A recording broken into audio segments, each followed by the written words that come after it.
Hola, buenos días. Mi nombre es Juliana Liendo, soy estudiante de la sección 5 del segundo año de medicina y hoy les voy a explicar el EPOC.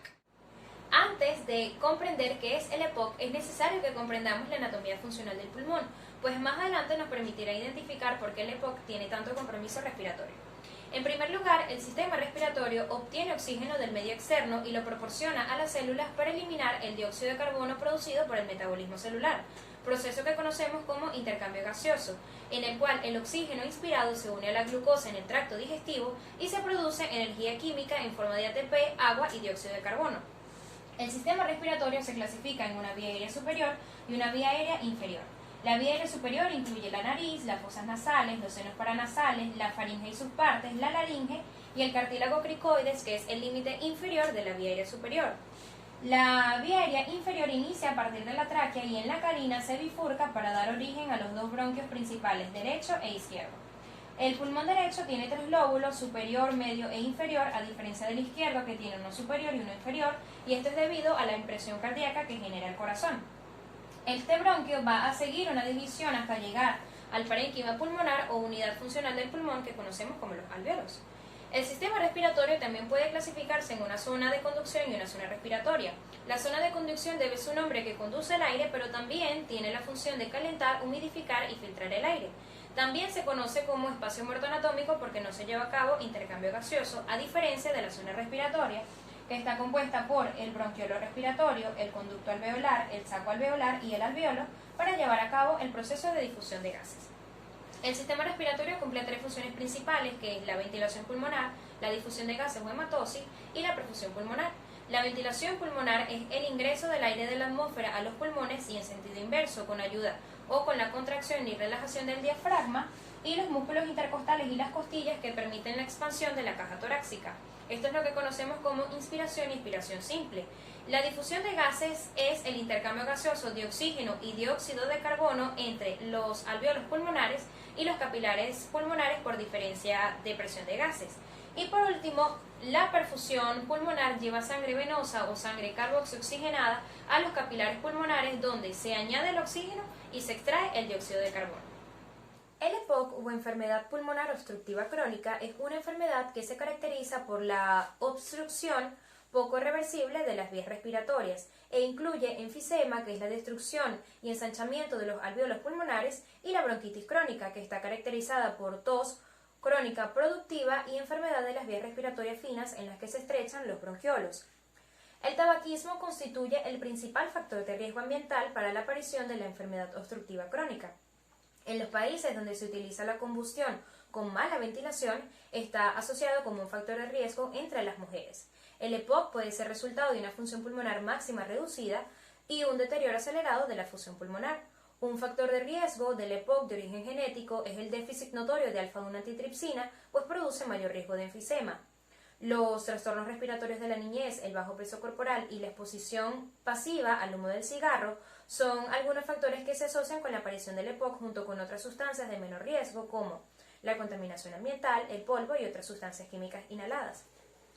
En cuanto a la fisiopatología, la limitación del flujo de aire constituye uno de los principales cambios funcionales del EPOC como consecuencia de la obstrucción de las vías respiratorias finas, bronquitis crónica y enfisema. El enfisema puede deberse a la exposición crónica al humo del tabaco, que genera la atracción de macrófagos y células epiteliales a los espacios aéreos. Estas células van a producir proteasas y quimiosinas que a su vez van a generar la atracción de otras células inmunitarias como los neutrófilos y los linfocitos TCD8. La liberación de diversas proteínas estimula el daño a la matriz extracelular y ocasiona una destrucción pulmonar. La captación de las células apoptóticas por los macrófagos estimula un factor de crecimiento de remodelación pulmonar y a su vez atenúa la inflamación. Sin embargo, el humo del tabaco interfiere con la captación de estas células y por tanto limita la remodelación pulmonar. En cuanto a la bronquitis crónica o enfermedad de las vías respiratorias finas, puede deberse por la presencia de células, moco y fibrosis estimulada por el factor transformador de crecimiento. La continua remodelación de la vía aérea hipertrofia las glándulas y estimula la producción de tapones mucosos que se van a alojar dentro de los bronquiolos y que van a empeorar la obstrucción permanente y progresivamente. En cuanto a los signos y síntomas, el principal cuadro clínico de la EPOC es la disminución del flujo expiratorio forzado. Sin embargo, los tres síntomas más frecuentes de la EPOC es tos, producción de esputo y disnea con ejercicio. Si la EPOC afecta las vías aéreas de mediano y gran calibre, aumentando la secreción de moco y aumentando la expectoración, los síntomas son frecuentes de bronquitis crónica, como la disnea, que disminuye la actividad física y por tanto el aumento de peso es notorio, tórax hiperinsuflado, hipoxia tisular, hipoxemia, hipercapnia y cianosis.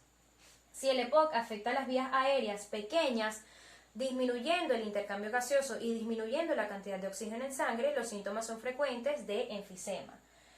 La baja cantidad de oxígeno en sangre, es decir, la hipoxemia, estimula a la médula ósea para la producción de nuevos eritrocitos, que se resume en poliglobulia, y la hiporexia y la caquexia, que suelen ser resultados de la disnea intensa, pues la persona no come para poder respirar. En cuanto al diagnóstico y la exploración clínica, en pacientes con EPOC avanzado suele haber signos de hiperinsuflación, tórax en tonel y aumento de la movilidad diafragmática.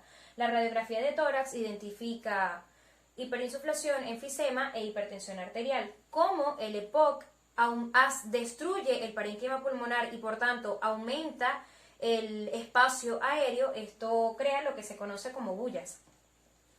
En cuanto a las pruebas de función pulmonar, la espirometría mide los flujos y los volúmenes respiratorios durante la expiración. Una diferencia espirométrica entre un paciente con asma y un paciente con EPOC es la respuesta posterior a un broncodilatador. Si hay respuesta es asma y si no hay respuesta es EPOC. Los criterios de la EPOC clasifican la gravedad de la obstrucción según los resultados espirométricos y a su vez se establece al observar una relación reducida entre el volumen expiratorio forzado y la capacidad vital forzada, que se expresa siempre en porcentaje. Leve cuando es mayor al 80%, moderada cuando es mayor al 50% pero menor al 80%, grave cuando es mayor al 30% pero menor al 50% y muy grave cuando es menor al 30%. Otras pruebas también incluyen la detección de la alfa-1 antitripsina en circulación y pruebas de gasometría arterial que miden los niveles de dióxido de carbono en sangre y de oxígeno. El oxígeno, la presión arterial de oxígeno suele oscilar entre los 75 y los 100 milímetros de mercurio y la presión arterial de dióxido de carbono oscila entre los 38 y los 42 milímetros de mercurio. El diagnóstico diferencial del EPOC incluye el asma bronquial, que a diferencia del EPOC aparece a cualquier edad sin antecedentes de tabaquismo, la broncoextasia, que aparece durante la infancia con secreción mucopurulenta y a veces con hemoptisis, y la bronquiolitis obliterante, que aparece por factores desencadenantes específicos como trasplante de pulmón, artritis reumatoidea y infecciones víricas. Las exacerbaciones. Una exacerbación se define como un empeoramiento de la sintomatología más allá de la variabilidad normal de un paciente. Las exacerbaciones de la EPOC incluyen infecciones bronquiales, bacterianas y víricas. Se ha demostrado que el incremento de estas colonias bacterianas aumentan durante las agudizaciones y que a su vez facilitan el desarrollo de nuevas bacterias. También, a pesar de que la contaminación atmosférica también se ha asociado como una razón para una exacerbación del EPOC, algunas veces no tiene razón aparente. Sin embargo, cuando hay presencia de exacerbaciones, los síntomas son comunes, son como aumento de la disnea habitual, cianosis central. Por ejemplo, también es muy común la taquipnea y se debe siempre estar pendiente de los signos de insuficiencia respiratoria. Ahora bien, el índice de Bode es un índice multidimensional que ha sido creado para evaluar los riesgos en pacientes con EPOC, siendo B, índice de masa corporal o obstrucción al flujo aéreo medido por el volumen expiratorio forzado en un minuto, la disnea, que está medida con la escala Medical Richards Council modificada, y capacidad de ejercicio medida por la PC6M o prueba de caminata en 6 minutos. Si quieren ver el cuadro con detenimiento, podrían pausar el video. Ahora bien, en cuanto a la prueba de caminata en 6 minutos, ella mide la distancia máxima que un paciente es capaz de alcanzar durante un periodo de 6 minutos a una velocidad máxima que él pueda, y determina la desaturación marcada que requiere la utilización de oxígeno durante el ejercicio. La escala de Bohr es una escala que se utiliza posterior a la PC6M, en el cual el paciente ha de indicar el grado de disnea y el grado de fatiga, del 0 al 10, siendo nada 0 y máxima 10. La escala de disnea mide el grado de disnea durante el ejercicio de entre 0 y el 4, siendo 0 La disnea se produce solo con un gran esfuerzo físico y siendo 4, la disnea impide que el paciente salga de casa y aparece en situaciones tan sencillas como vestirse o desvestirse. Por último, el tratamiento. Se ha demostrado que dejar de fumar pues efectivamente disminuye los síntomas respiratorios y el abandono de este hábito puede combinarse con bupropión oral. La rehabilitación pulmonar disminuye la disnea y disminuye los síntomas respiratorios. Los broncodilatadores suelen ser el tratamiento de primera línea. Sin embargo, los medicamentos que son elegidos tienen menor efectividad. Sin embargo, una gran combinación de broncodilatadores puede mejorar la efectividad. La oxigenoterapia también reduce los síntomas en los pacientes con EPOC e hipoxemia crónica. Sin embargo, la administración de oxígeno debe hacerse bajo supervisión médica debido a que como el EPOC disminuye el intercambio gaseoso y disminuye el oxígeno en sangre, se incrementan los valores de dióxido de carbono, lo que se conoce como hipercapnia. Y una de las grandes complicaciones de la hipercapnia es la encefalopatía hipercápnica, que es resultante por la hipoventilación y que también son una serie de síntomas neurológicos que se desencadenan cuando la presión arterial de dióxido de carbono supera los 60 milímetros de mercurio. Por eso existen ciertos criterios fisiológicos que el paciente debe cumplir para la administración del oxígeno que fueron establecidos por el GOL en casos de hipoxemia severa con una presión arterial de oxígeno menor al 55 milímetros de mercurio y una saturación de oxígeno menor al 88% con o sin hipercapnia, y una hipoxemia moderada con una presión arterial de oxígeno entre 56 y 59 milímetros de mercurio y una saturación de oxígeno entre los 88% con evidencia de daño orgánico por hipoxia o poliglobulia con un hematocrito mayor al 55%.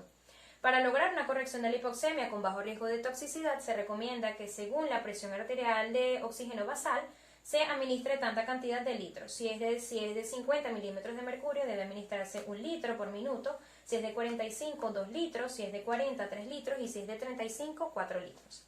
Por último, quiero dejarle esta frase: no dejes que lo que no puedes hacer interfiera con lo que puedes hacer, y esta ha sido dicha por John Wooden. Gracias.